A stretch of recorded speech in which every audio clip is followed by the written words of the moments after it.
sábado de septiembre y el patio de la cárcel de Santiaguito luce repleto. Es día de visita. En un rincón de este patio central, Dominga, Rómulo, Pedro, Marco Antonio, Teófilo y Lorenzo, nahuas defensores del agua de la comunidad de San Pedro Tlanisco, municipio de Tenango del Valle, hablan en entrevista para esta reportera. Entre 11 y 15 años, y era la primera entrevista que ofrecían, lo que habla de toda la energía que se depositó en este caso para que no fuera visibilizado.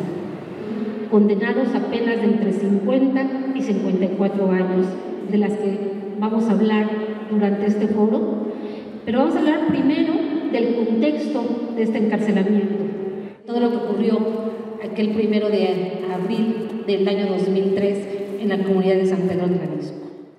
Se escucharon fuerte las campanas de la iglesia.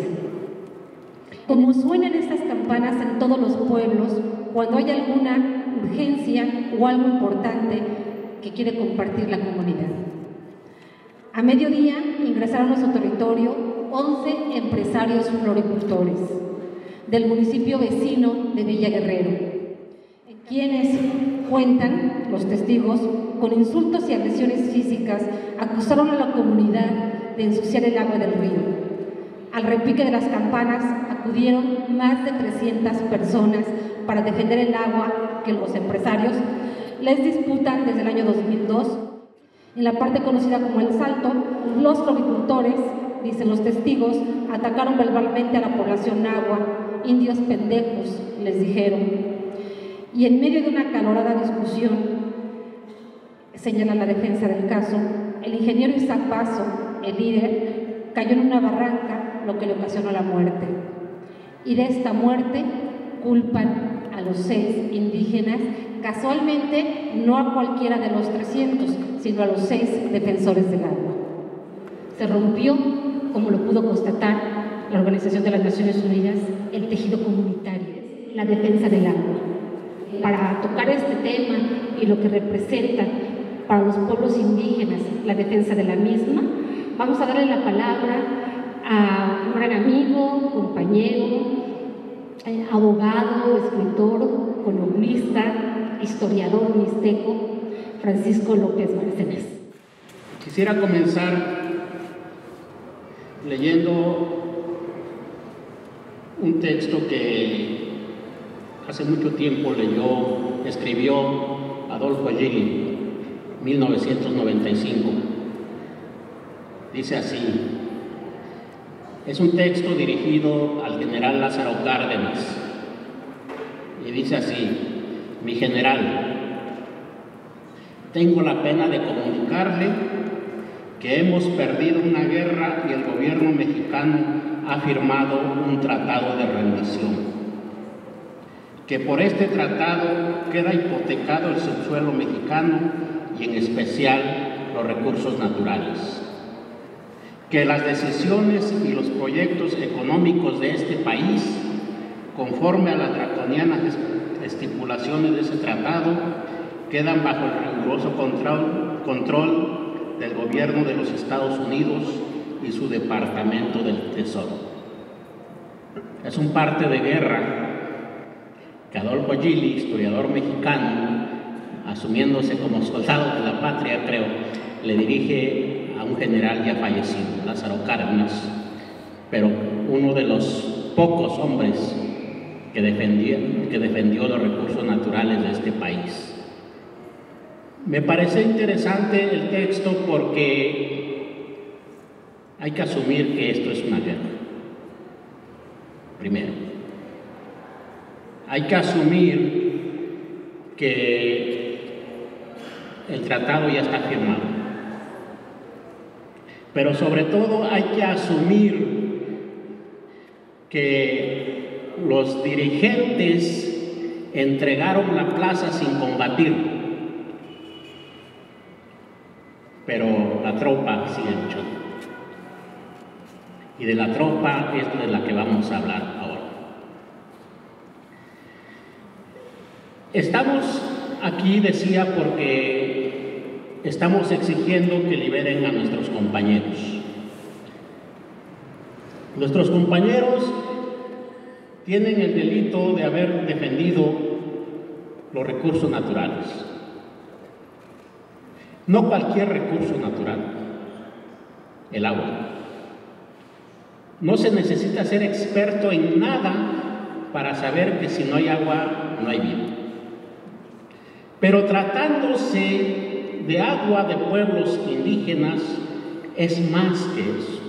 No solo es la vida de las personas, es la vida de los pueblos. Históricamente, el agua le da sustento a los pueblos. El agua marca los ciclos agrícolas. El agua marca las formas de organización de los pueblos. El agua marca la dinámica del futuro de la gente. No es cualquier recurso natural. O sea, hay que darnos cuenta que cuando la gente lucha por el territorio, cuando lucha por los recursos naturales, cuando lucha por el agua, pues está defendiendo realmente su futuro. En 2003 ya se establecía por la legislación internacional, el Convenio 169, que los pueblos indígenas tienen derecho a usar, a beneficiarse, a aprovechar y administrar sus recursos naturales. Me interesa decir que fue el Estado mexicano el que creó las condiciones para que los compañeros fueran a la cárcel, y por lo mismo hay que exigirle al Estado mexicano que repare ese daño que ha cometido. Los compañeros fueron detenidos y fueron sentenciados a unas penas que por donde quiera que se les vea son a todas luces ilegales. Desde esa perspectiva hay que pensar que los compañeros son rehenes del Estado en este momento. Están secuestrados. Aún cuando son muy graves las violaciones de las que hablan los relatores de Naciones Unidas, no es lo principal, desde mi punto de vista, porque lo que están haciendo los relatores de Naciones Unidas es mostrar la manera en que tan burda en que se han violado los derechos procedimentales de un proceso. Es importante, es muy importante, no lo estoy demeritando, pero el derecho central que yo observo es que esta situación se da primero porque la provoca el Estado mexicano, pero otra porque lo hace violando la ley. Es decir, si se hubieran respetado los derechos de los pueblos, en este caso de los pueblos, porque los presos son representantes de los pueblos, si se hubiera respetado el derecho a la autonomía, si se hubiera respetado el derecho al control de los territorios, si se hubiera respetado el derecho a la preferencia en el uso de los recursos naturales que están ya reglamentados, esto no hubiera pasado. Quisiera cerrar esto. Es una carta que le manda al entonces coronel Gildardo Magaña el 6 de diciembre de 1911, el general Emiliano Zapata.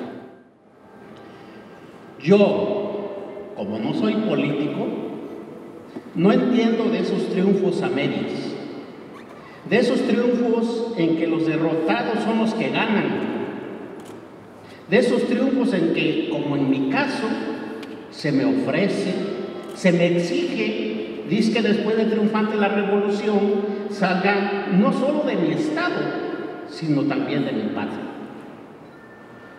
Yo estoy resuelto a luchar contra todo y contra todos, sin más baluarte que la confianza y el cariño y el apoyo de mis pueblos. Así hágalo saber a todos. Y a don Gustavo Madero, dígale en contestación a lo que de mí opino, que a Emiliano Zapata no se le compra con oro. A los compañeros que están presos, víctimas de la ingratitud de Madero, Dígales que no tengan cuidado, que todavía hay hombres que tienen vergüenza, y no pierdo la esperanza de ir a ponerlos en libertad. Muchas gracias. Nuestras invitadas especiales y de honor son las esposas, la hermana, todas las familias de esta comunidad. Ellas nos van a hilvanar exactamente cómo cambia la vida para las familias que sufren la prisión política. Buenas tardes a todos los presentes. Yo soy Yolanda Álvarez Cetina, indígena náhuatl de la comunidad de San Pedro Tlanisco, municipio de Tenango del Valle. Soy la esposa de Lorenzo Sánchez Berriozábal. Soy parte del movimiento de la libertad por los defensores del agua y la vida de San Pedro Tlanisco. Hace 15 años iniciamos esta vida de infierno porque no es una vida normal para todas nosotras, para todos nuestros familiares, hijos y compañeros de nuestra comunidad. Desde hace 15 años tenemos la represión muy fuerte para todos. Duramos 10 años con miedo, con susto, aplacados como si nuestros esposos fueran culpables de la muerte del ingeniero Isaac. Al principio de la lucha por el agua, todo el pueblo estaba unido, organizado, pero después, con tanta represión de la policía judicial, estatal y demás policía que llegaba a diferentes horas de la noche a nuestra comunidad, de madrugada, en la mañana, entonces la gente empezó a darse cuenta de que si nuestros esposos eran inocentes y estaban encarcelados y ya sentenciados, la gente empezó a tener miedo, a separarse de nosotros, a ya no apoyarnos. Entonces nos dimos a la tarea de empezar a salir a otros lugares a pedir el apoyo. A partir de toda nuestra lucha en el andar, caminando y todo, nos dimos a la tarea de formar un grupo, un movimiento por la libertad de los defensores del agua y la vida de San Pedro Tlanisco. Vamos a seguir luchando hasta encontrar la libertad, porque no es justo que estén pagando una sentencia de un daño que ellos no cometieron. El simple problema que teníamos era el agua y que lo seguimos teniendo hasta el día de hoy, porque no hemos podido resolver nada. Al contrario, cada día las cosas se nos complican más, porque el gobierno, todos los gobiernos que han pasado, siempre nos han pisoteado como indígenas, siempre se han aprovechado de nosotros, de nuestros recursos naturales. Por eso hoy les doy las gracias por estar aquí con nosotros, escuchándonos, para que nos sigan apoyando como siempre lo han hecho, como nosotros en nuestro movimiento por la libertad. Gracias a nuestros compañeros de la secta nacional e internacional y a otras organizaciones y colectivos que siempre nos han apoyado y nos han abierto los ojos para que sigamos luchando, porque es la única solución. Gracias. Buenas tardes, compañeros. Yo soy Tomasa Pérez González, como dice aquí la compañera, hermana de Marco Antonio Pérez González. Marco Antonio, muy chico, se puso a trabajar para sostener a la familia junto conmigo, porque nosotros tenemos hermanos más pequeños. Pues cuando pasa lo del problema, pues él era así, pues un luchador social también. Estaba muy chico, él cuando se lo llevaron para allá, él tenía 27 años, cosa que él apenas tenía como un año y medio de que él apenas pues se había juntado con su esposa y apenas tenía también su hijo pequeño. Entonces él aparentemente apenas empezaba a hacer una vida cuando él pues desgraciadamente le quitan todas sus ilusiones a él y a su familia. Ahí en su pobre casa pues fueron muchos ministeriales, fueron a buscar unos criminales y espantaron mucho a mis hijos, a los vecinos, porque en ese tiempo pues no iban los judiciales específicamente ahí a la casa exacta, sino que ellos iban y sacaban a la gente alrededor de donde nosotros vivimos, cosa que ahí nosotros nos dimos cuenta pues que realmente ellos no sabían a quién iban iban a traer. Con las personas que han defendido sus recursos naturales y pues cosas que tienen en su pueblo como usos y costumbres, pues lo que hace el gobierno es reprimir, encarcelar y pues realmente desaparecer a las gentes que defienden sus derechos. Yo voy a seguir luchando junto con ustedes mi caminar para sacar a mi hermano pues de ahí, de esa prisión. Gracias. Yo soy Marisela Molina González, soy esposa de Pedro Sánchez Berriozábal, un sentenciado a 52 años de prisión y lleva ya 15 años preso en ese lugar. Yo les voy a comentar un poco de la lucha que él llevaba. Él formó parte del Comité de Agua Potable en el pueblo de San Pedro Tlanisco. El gobierno del Estado de México siempre les dio preferencia a las empresas floricultoras del municipio de Villaguerrero. Ellos empiezan una lucha por la vía legal, tratando de que la Conagua les otorgara que sí les otorgó las concesiones, que posteriormente se las echan abajo para dárselas a los floricultores del municipio de Villaguerrero. Pues el día 1 de abril que estas personas suben a la comunidad y esta persona pierde la vida, de ahí nos cambió completamente la vida. Y nos cambió completamente la vida porque la cárcel no nada más es para ellos, la cárcel es para toda la familia, en especial los hijos que han crecido sin la figura de un padre, los hijos que la vida se les interrumpió, que a nuestros hijos ya no les pudimos dar un estudio, ya no pudimos sacarlos adelante.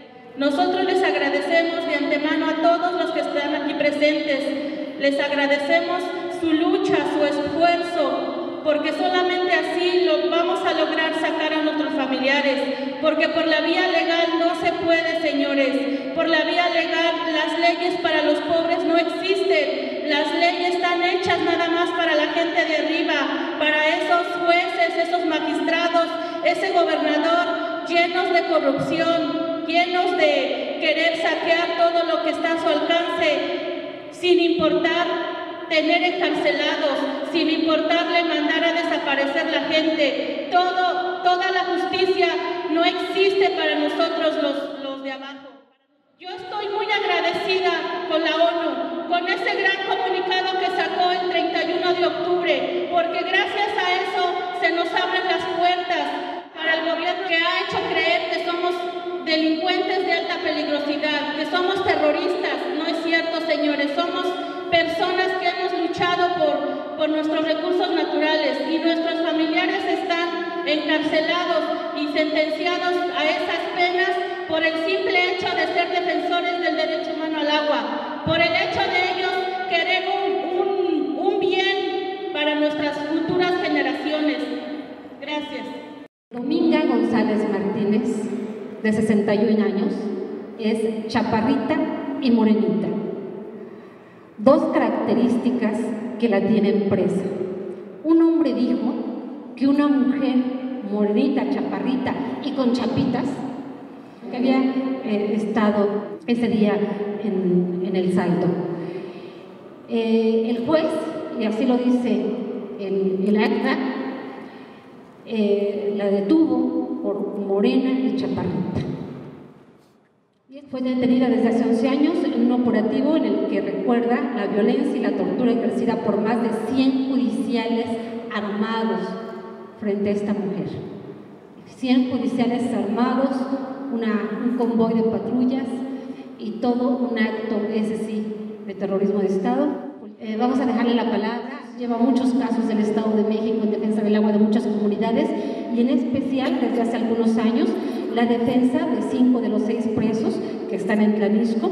Antonio Lara Duque, él es director del Centro de Derechos Humanos Severino Ladrillero.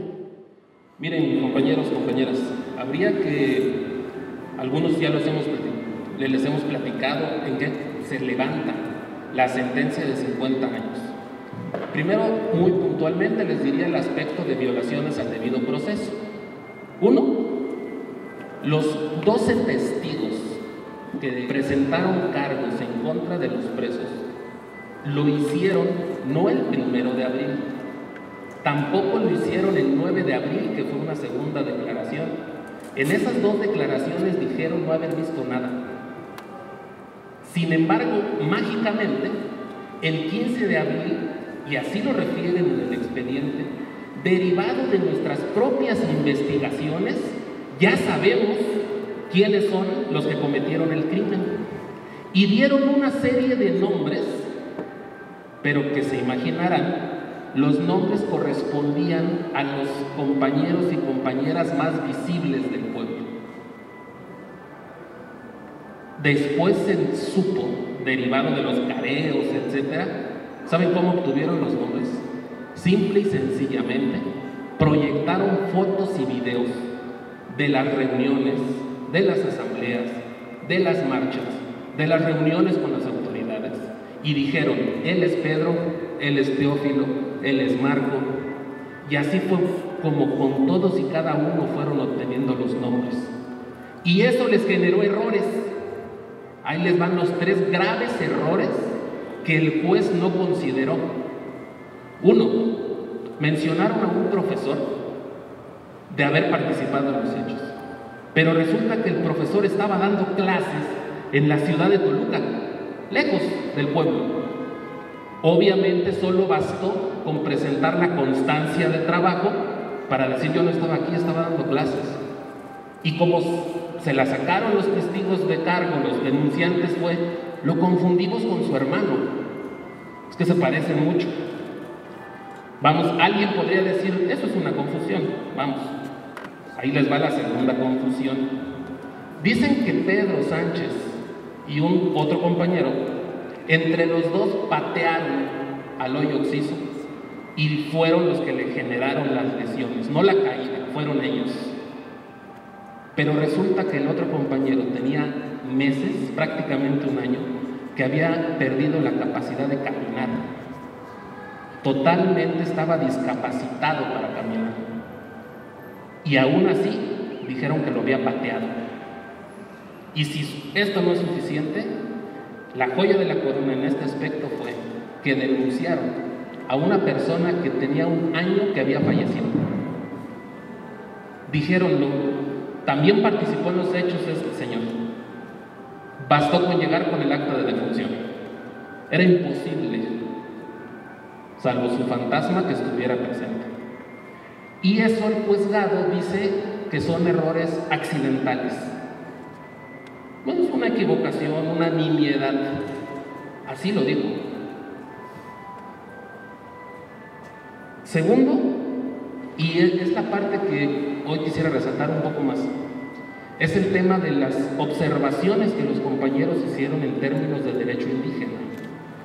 Yo para esto sí les tendría que decir que los compañeros con su servidor y el equipo que represento llegamos, lo primero que hicieron fue literalmente, siéntense, que necesitamos saber si saben. Y nos dijeron con todas sus letras. Con nosotros han venido abogados y que nos dicen, el abogado soy yo y yo te voy a decir cómo te voy a defender. Y los compañeros nos dijeron, claro, ya no estamos en esa lógica, nos hemos documentado, hemos leído y queremos nosotros plantear cómo va la defensa. Yo lo he comentado con los compañeros, el examen profesional fue una cosa de niños a comparación del examen profesional que hubo que hacer con los compañeros de Tlanisco. O sea, literalmente fue, a ver, convenio donde se regula esto y esto. Ah, pues había que estudiar para estar al nivel de la defensa que los compañeros del pueblo exigían. Y plantearon cosas muy concretas. 1, no es lo mismo traductor a intérprete a defensor con conocimientos de derecho y cultura indígena. La Constitución y las convenciones internacionales contemplan estas 3 figuras. El Estado mexicano tardó, fíjense, 1 año y medio para encontrar un traductor. Pero cuando llega el traductor, los compañeros les dicen, nosotros no te estamos pidiendo traductor, te estamos pidiendo intérprete y un defensor que conozca del derecho indígena que opera en nuestra comunidad. Para no hacerle tantos rollos en esto, el Estado mexicano hoy no cuenta con defensores especializados en la defensa de personas indígenas. No hay, no existen.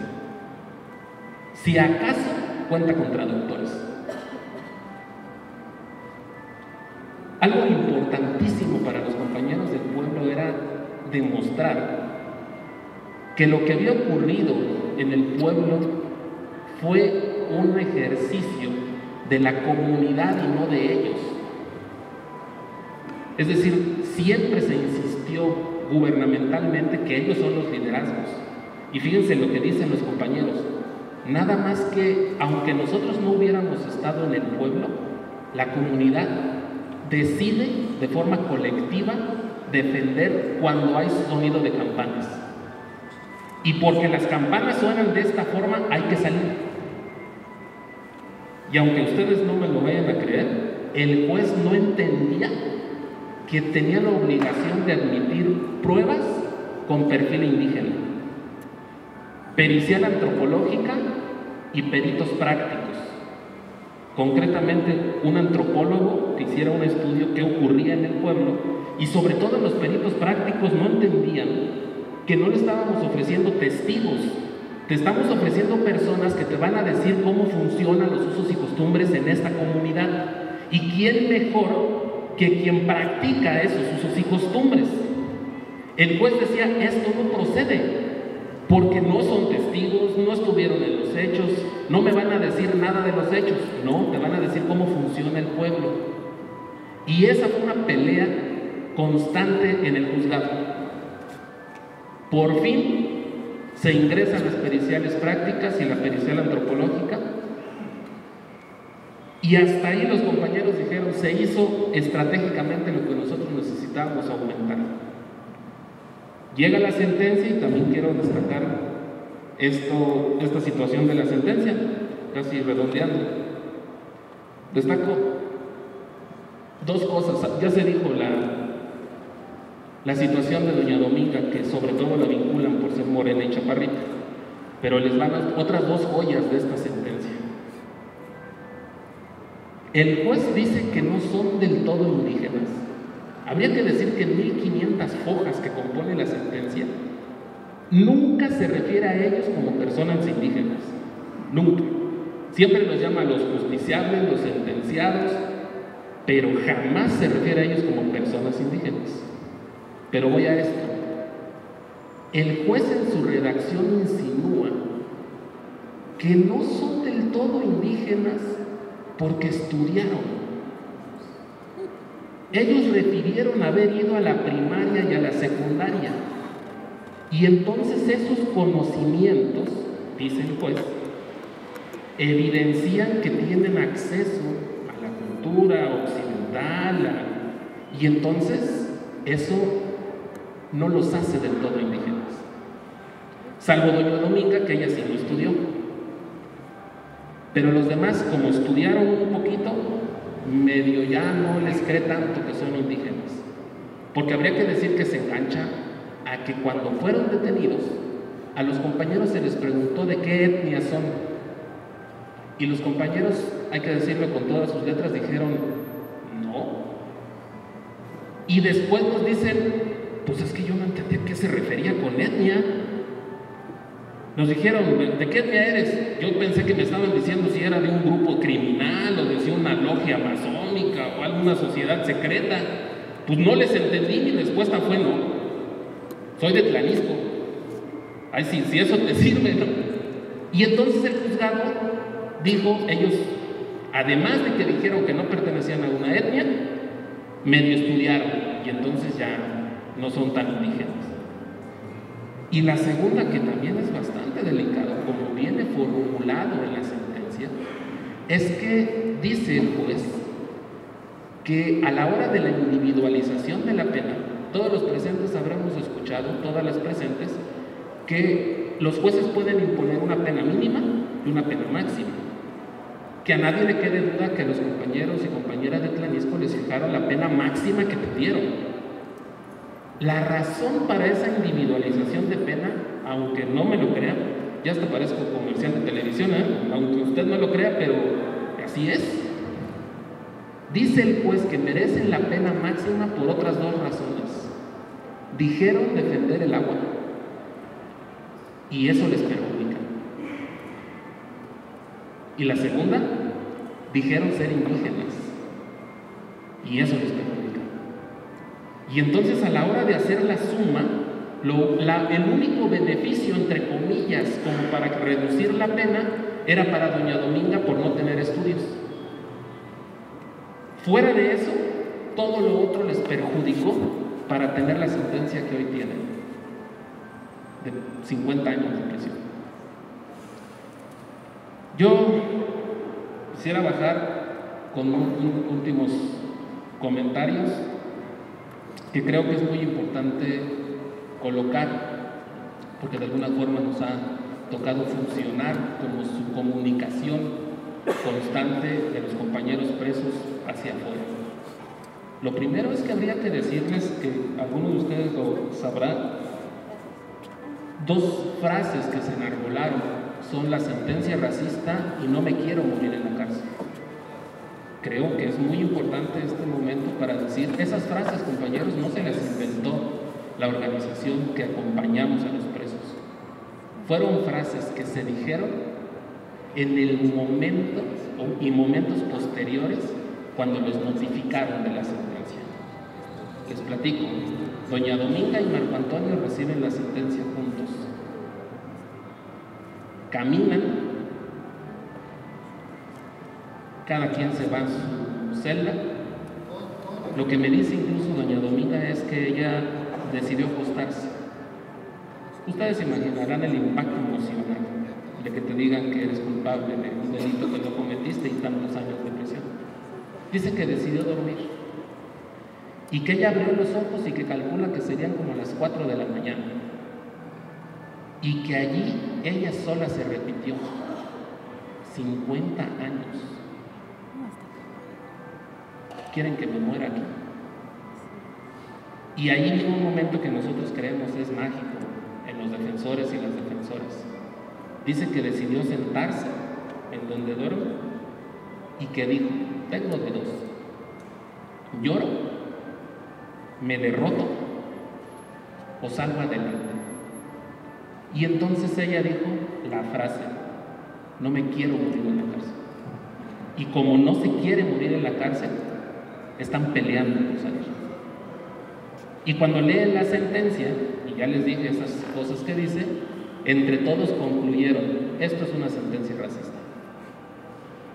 Por eso, esas enarbolaciones. Y concluiría diciendo, justo para enganchar como empecé, resalté la presencia de los compañeros y compañeras, todos y todas, porque nosotros queremos poner algo muy importante para los presos en la mesa.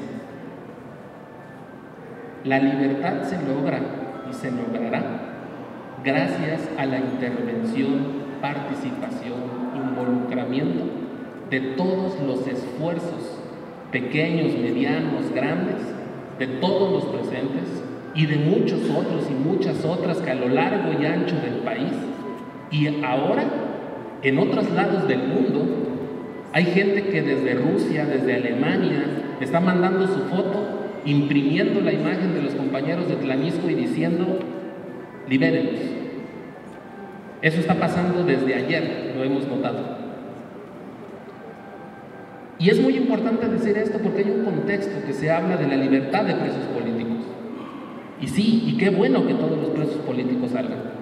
Pero creemos que es muy importante no dejar de colocar en la mesa que la libertad no viene de las alturas. No viene necesariamente por decretos de gente que puede ir y venir y que puede tener poder y esas cosas. Los presos políticos de este país, retomando lo que dice el profesor Bárcenas, los libera la tropa que está afuera y que sigue peleando por sus presos. Yo quiero concluir, no es una adulación, es un reconocimiento, pero hay algo que destacar y que creo que todos lo tenemos en el aire, pero hay que decirlo, hay que explicitarlo. Muchas personas después de unos años de prisión son olvidados. son olvidadas. No se diga a las mujeres. Después de unos años de prisión, las familias empieza a ser una carga ir a visitar a los familiares presos. Es mucho gasto, muy complicado. Las humillaciones para entrar a prisión, francamente, son cada sábado, cada domingo que se van. Y yo quiero reconocer en este momento, las compañeras esposas, las hermanas, las hijas, noten, transversalmente son mujeres las que están al pie del cañón para liberar a sus familiares. Y eso es algo totalmente destacable, porque a estas alturas del partido, en vez de decir me voy al trabajo, me voy a la casa, están aquí peleando por la libertad de sus esposos, de sus hermanos, y eso, estemos seguros, es inminente la libertad de los presos de Tlanisco. Solo no hay que aflojar y todos seguir insistiendo en presos políticos de libertad. Muchas gracias.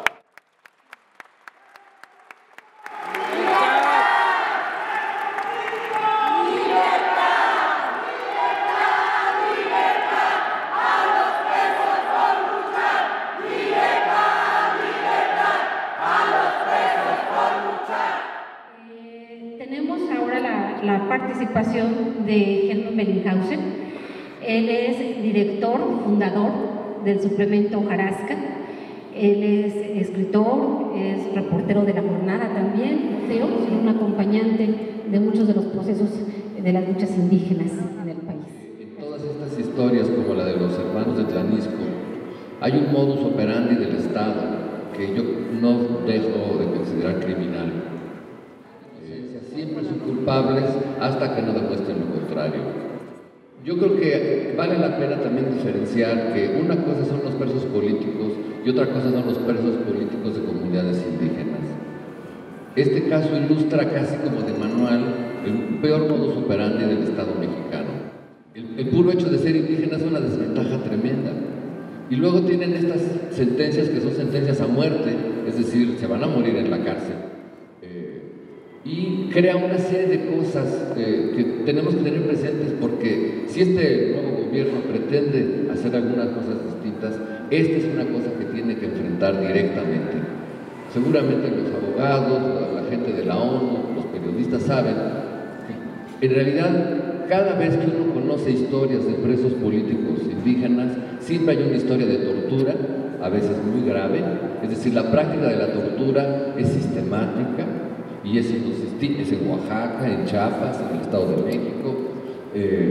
Es decir, hay elementos que siempre están presentes, la construcción falsa de los casos.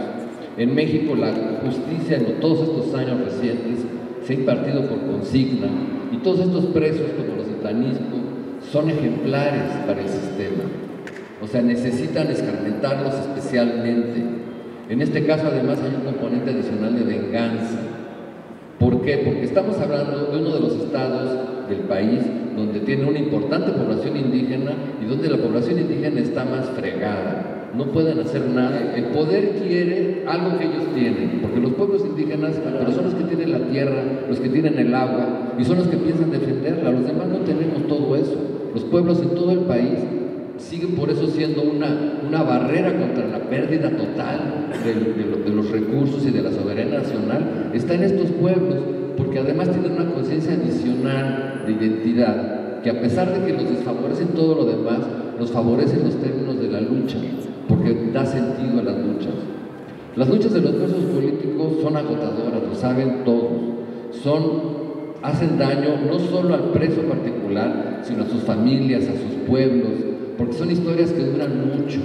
El sistema judicial es de una crueldad terrible, es como en las novelas de Kafka. Una vez que uno entra en el engranaje, nadie tiene prisa en el sistema judicial, y menos si hay la orden de a estos se los funden, que es el caso. Porque se trata, el muerto, que haya muerto en las condiciones que haya sido, evidentemente, fue por una especie de tontería que se desbarrancó, pero era amigo de los poderosos del Estado de México, y es un modus operandi típico en el país, pero en el Estado de México ese es mi compadre, que se frieguen estos, alguien tiene que pagar por los muertos. Esta es una cosa que tampoco es exclusiva de México, se ha visto en las luchas de los mapuche en Chile, sucede en Estados Unidos con los presos que hay, o si son indios o si son negros, también tienen un montón de desventajas. Luego todo el sistema está en contra, no hay traductores suficientes o intérpretes, nunca les importa además. A veces los pocos traductores que yo llegaba a conocer son gente que estudió rudimentos de celtal o de náhuatl, que ni siquiera son indígenas, ya no digamos que conocen el pensamiento o el sistema jurídico de los pueblos.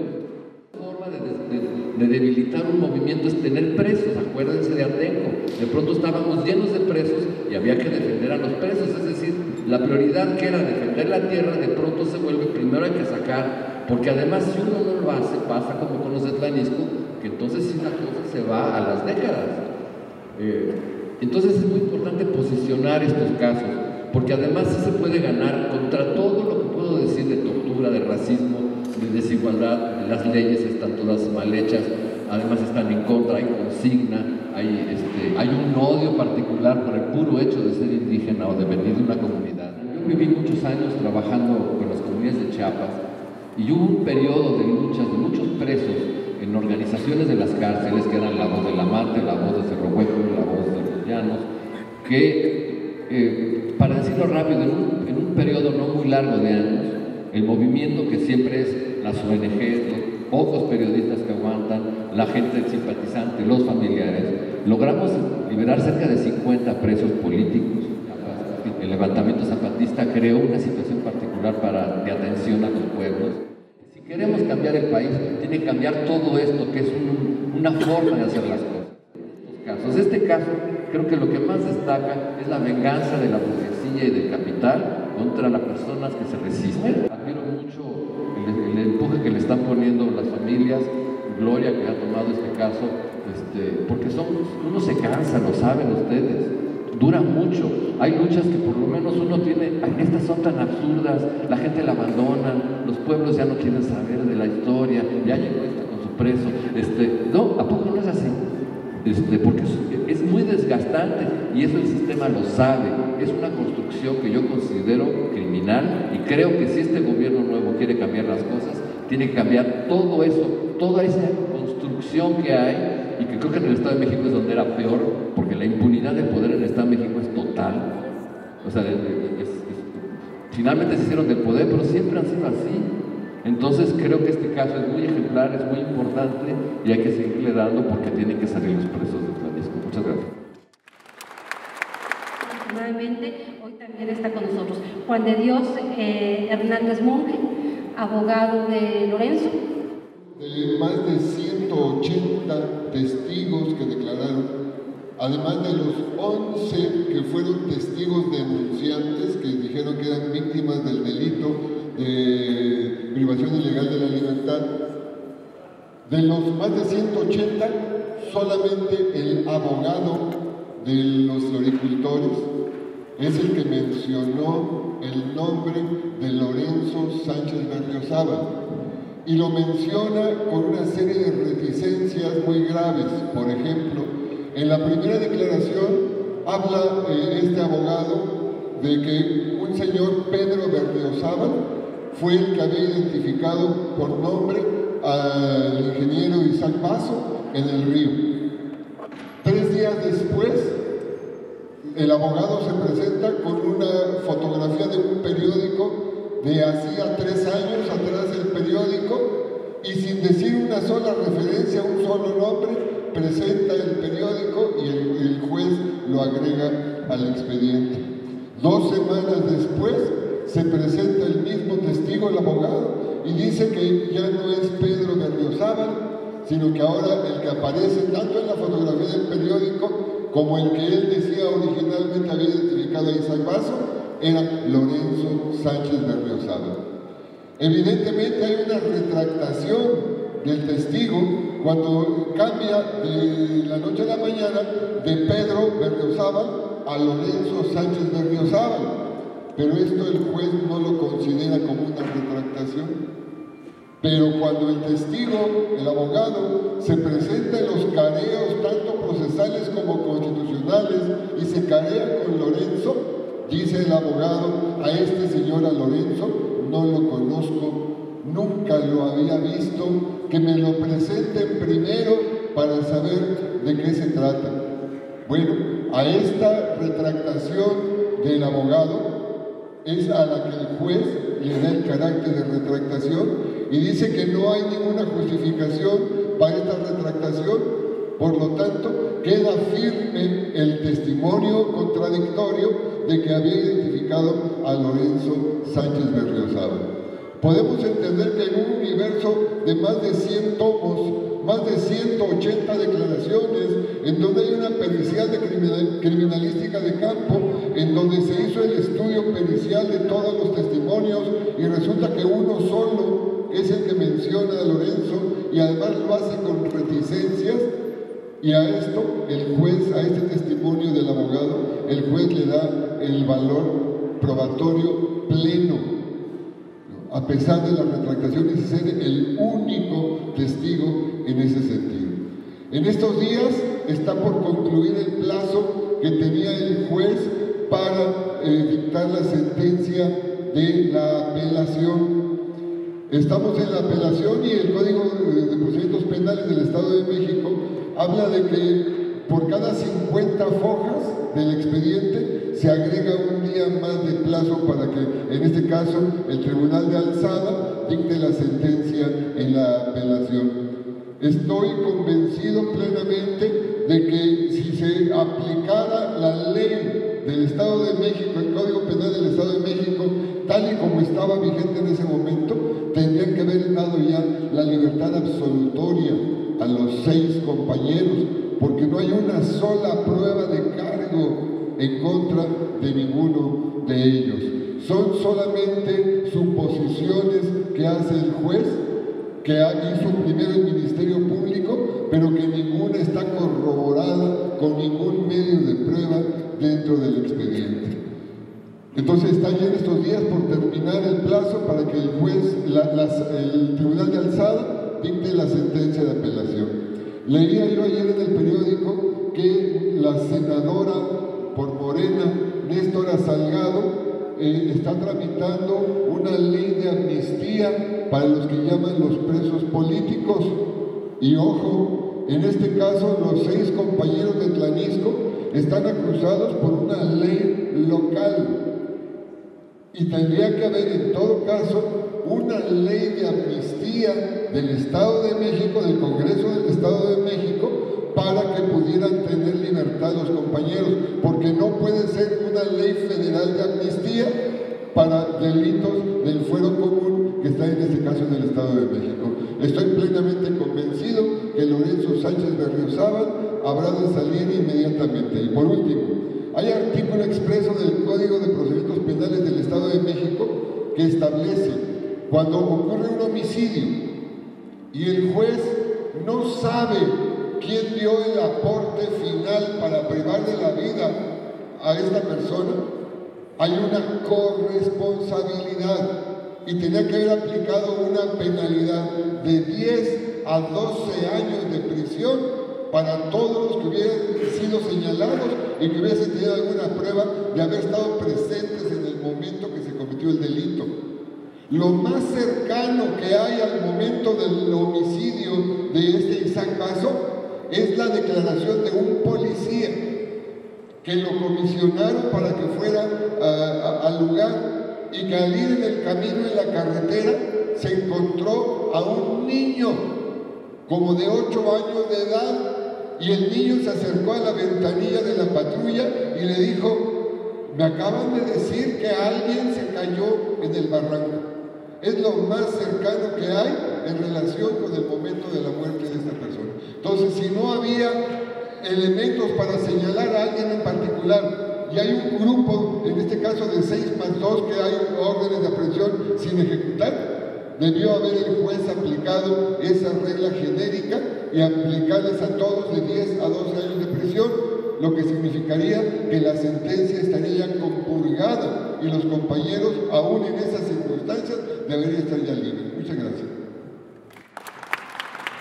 De la comunidad de Salazar, Lerma, el Estado de México, y también víctima de despojo, nada menos que de Carlos Slim y un hijo de Bartlett.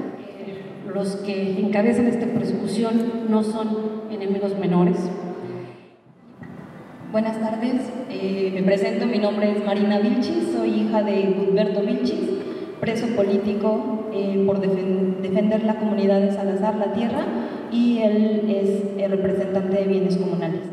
Nos unen muchas cosas en común. Nosotros, nuestros familiares están detenidos por defender la tierra, ustedes por el derecho humano al agua.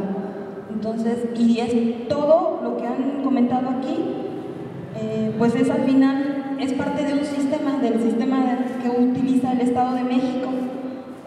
Al final, lo que ellos hacen es precisamente detener a la gente que está defendiendo para que entonces debilite a la comunidad.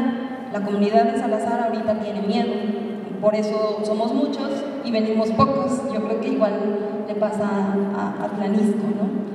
Realmente les da mucho miedo de que después aparezcan o nos finquen responsabilidades a los que estamos defendiendo y que no sean 6, no sean 8, sino sea más gente de la comunidad, ¿no? Hago solamente una corrección. Efectivamente, hay intereses y muchos no sabemos quiénes están detrás, pero uno que sí es visible es el hijo de Manuel Barber. Hemos tenido incluso reuniones donde pues, prácticamente se burla y quiere que entreguemos las tierras, cuando al final las tierras, el litigio que está siguiendo la comunidad de Salazar aún no está totalmente resuelto, pero tenemos ganada una sentencia que le reconoce la posesión histórica.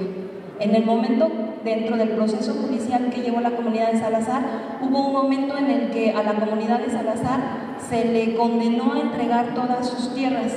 Fue el momento donde aprovecharon la comunidad de San Mateo a Tarasquillo para vender ilícitamente las propiedades y arreglarse con estos empresarios o con poderosos para comprar ilegítimamente las tierras, aún sabiendo que el proceso judicial por la defensa de la tierra no ha concluido.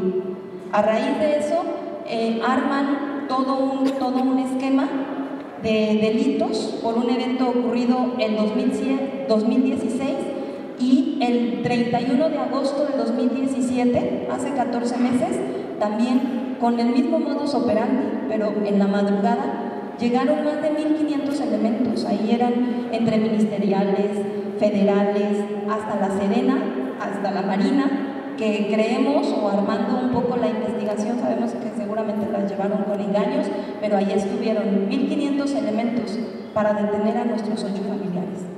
Es increíble. Y otra cosa que mencionaban aquí, eso es verdad, nadie tiene prisa en el sistema judicial.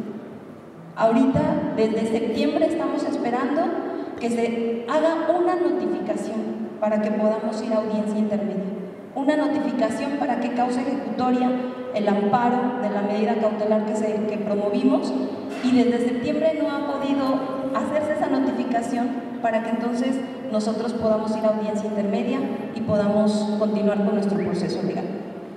Hace casi un mes que logramos la libertad condicional de 2 de nuestros familiares, y eso es porque la gravedad de los delitos que a ellos les impusieron era menor, pero pagando más de 400,000 pesos. Y una libertad condicional que se termina en 2020 si ellos cumplen con las condiciones. Mi papá está en prisión domiciliaria también con una fianza de más de 400,000 pesos. Entonces ellos lo que buscan es amedrentar, debilitarnos tanto económicamente, pero lo que no van a debilitar es nuestro corazón y nuestra fe. Gracias por su apoyo. De verdad, en este trayecto he conocido muchas personas. La verdad me siento muy agradecida, y nuestros compañeros también, porque hasta que no estás en esto sabes que hay personas que sí te quieren ayudar desinteresadamente.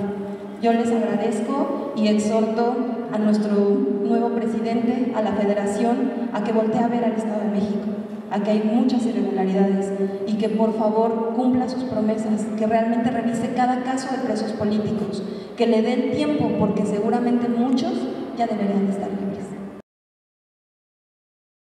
Que la movilización, que la presión, que todos ustedes pueden sacar presos. Tenemos 2 ejemplos de ello, el profesor Neri, que está aquí con nosotros, por favor, y Trini, por supuesto, Trini, que estuvo con muchos de ustedes. Mire que atinca. Buenas tardes. Si me ven un poco nervioso es porque Centro de Readaptación Social de Texcoco, ya vengo readaptado. Estuve 1670 días en la cárcel como presunto preso político. Estuve 1670 presuntos días por una acusación formulada por de homicidio calificado, formulada por la tortura de un compañero maestro que le pusieron una presunta bolsa, le dieron presuntos chingadazos en el cuerpo y lo obligaron a decir que yo confesé que había sido responsable de un estrangulamiento a una compañera mía. Me fincaron la probable responsabilidad con esta lógica, como si yo me hubiera incriminado ante un compañero maestro al que golpearon y que él declaró de buena manera que había confesado este crimen. Mi presunta responsabilidad implicó un proceso de 4 años, 7 meses. Desde que llegué a la cárcel ya había una sentencia. No es necesario esperar a la sentencia porque desde que se empieza el proceso ya está hecho. Y pudimos salir gracias a esto que se está observando aquí. En principio, la solidaridad, la lucha, la organización, la difusión. Este es el mecanismo con el que podemos, a mí y a todos nuestros compañeros nos queda muy claro, pudimos penetrar la clandestinidad de la cárcel, la clandestinidad y la oscuridad en que se mantiene el sistema de justicia, en donde pactan los jueces, en donde pactan los ministeriales, en donde toman sus decisiones y firman los magistrados. Pudimos penetrar gracias a las redes sociales, a la intercomunicación, gracias a que algunos medios de comunicación difundieron esta problemática, quizá tardíamente, porque si se hubiera difundido desde un principio, a lo mejor no hubiera pasado los presuntos 4 años, 7 meses. Podría haber pasado menos. Qué bueno que se está haciendo esto con nuestros compañeros de Tlanisco, con nuestros compañeros de Salazar, con otras personas. Porque esta es la manera en que podemos penetrar este clandestinaje donde opera el sistema de justicia, en donde opera la heurística de la maldad penal. Inventan cómo desde los procedimientos leguleyos construir los delitos para que, cumpliendo las características técnicas, para que cumpliendo con los protocolos de los códigos, se dice, se está cumpliendo la ley, todo es conforme a derecho. Y en esa oscuridad se desvanece quién pone el dedo, quién está encargándonos. Solo así es como podemos entrar un poco en este inframundo de discursos, de leyes, de procedimientos, de decisiones, de compraventa de favores, y el olvido mata terriblemente a los presos. Qué afortunados somos aquellos que nos visita la esposa, la compañera, la mamá, los hermanos. Qué afortunados somos aquellos que nos visita un periodista. Es un gran acontecimiento en la cárcel cuando un periodista entra a hablar con un preso. Y no hay algo tan grandioso como que llegue alguien de derechos humanos, sobre todo de la estatura del alto comisionado de la ONU, por fortuna a mí me tocó, cuando entran, y toda la población se entera, los custodios se enteran y respetan a las personas. Es de alta importancia que los medios de comunicación pongan un poquito de sus ojos en esta problemática, que nos ayudaran a entrar y visibilizar esa oscuridad maldita, terrible de las celdas. Qué bueno que hay comunicadores como ustedes, los admiro. Ojalá que no solo los presos políticos, sino todos los demás tuvieran esta fortuna. Sería sensacional. Bueno, como readaptado social, les aplaudo el esfuerzo que las compañeras están haciendo con sus presos. Saludo de todo corazón a mis compas que están y mis compañeras que están presas y presos, a la familia que no los deja, a los solidarios, solidarias que están al pendiente, a los medios de comunicación que han puesto atención en este fenómeno, y desde aquí pues lanzo también al nuevo gobierno, al nuevo régimen, no es presunto exhorto, mi exhorto para que vean que este presunto preso fue absuelto porque no había nada de qué acusarme, pero ahí me tuvieron y todavía ni una disculpa. Se me cuatrapean los tiempos, tengo los tiempos cuatrapeados, los de antes, los de... Antier fui a Toluca para reclamar mi plaza. Yo estaba como director escolar y maestro de la UNAM en la FES Aragón,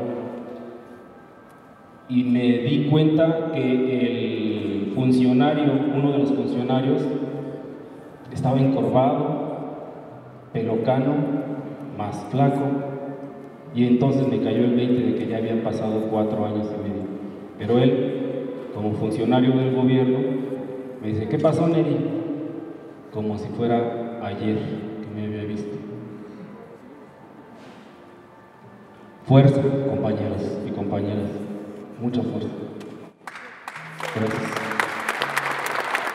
Hermanas, hermanos y otros que no están aquí, que están luchando por la libertad de los presos, que tenemos también abogados conscientes, abogados honestos, que dan su vida en la defensa de los presos, sobre todo cuando se ha cometido una injusticia. Y también tenemos, claro, decía Neri, tenemos presos comunes que también por no tener para pagar un abogado, también están ahí tras de las rejas y muchos años. Así es que a todos los familiares de los presos de Tlanisco, de los presos de Salazar y de todos los presos políticos, les decimos que no están solos y que van a salir los presos. Como integrante del Frente de Pueblos en Defensa de la Tierra, les decimos que estamos con ustedes, que no están solos, y vamos a seguir trabajando porque tenemos que tener aquí con nosotros a nuestros compañeros, a sus esposos, a sus padres, a sus hermanos, a nuestra querida compañera Dominga, que bien lo dijo: o me quedo en el fondo o salgo. Son decisiones que se toman en muchos momentos de nuestra vida. Y como familiar de presos y como compañera de presos también les digo que van a salir porque los vamos a sacar. Ellos están secuestrados por el Estado mexicano, por el Estado de México, pero no tienen la razón. Los gobiernos, nosotros tenemos la razón, ustedes tienen la razón, y no vamos a dar ni un paso atrás hasta no verlos libres. ¡Presos políticos! ¡Libertad! ¡Presos políticos! ¡Libertad! ¡Libertad! ¡Libertad! ¡A los presos por luchar! ¡Libertad! ¡Libertad! ¡A los presos por luchar! Hoy tenemos efectivamente un nuevo gobierno, pero no quiere decir que las cosas cambien realmente. Las cosas las tenemos que cambiar nosotros en la medida de que sigamos unidos y organizados.